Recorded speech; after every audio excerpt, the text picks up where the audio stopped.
What is your opinion when it comes to these principalities? Are they all evil and rebellious, or do you think there's still some good ones, including archangels and beings of that sort? Do you think there's still those principalities are faithful to God? Oh, definitely. And again, they're the originals. Yeah, like And Michael, right? yes, yes.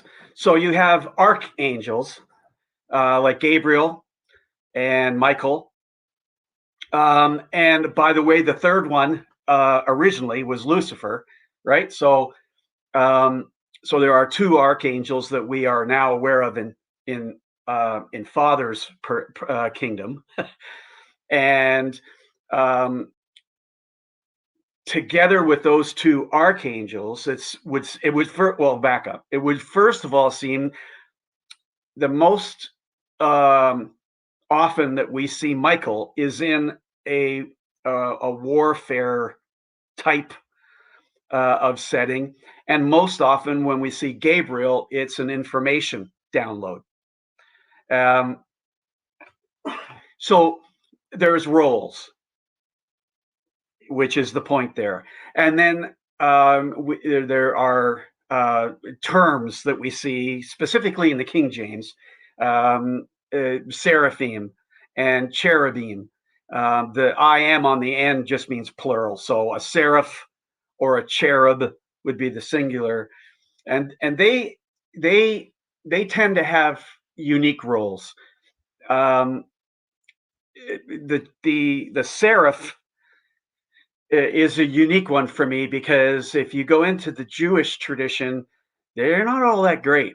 They're not on the enemies in the enemy's kingdom, but the way that they're described within the oral tradition of the Jewish rabbis, uh, they sometimes have a Cheshire cat grin on when they're talking about if you ask them about a seraph, because these guys in their view, the seraphs in their oral traditions sometimes were pranksters. Sometimes they would play jokes on people. It was all well meaning, but it wasn't anything getting done proper, that kind of thing.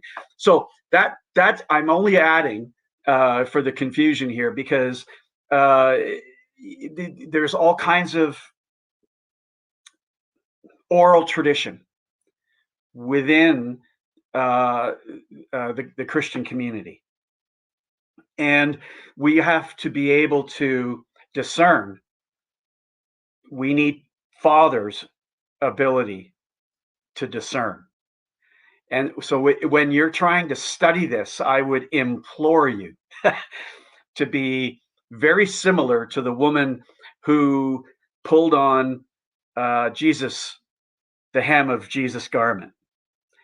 That is the dogged determination that you need to go after Father for the truth.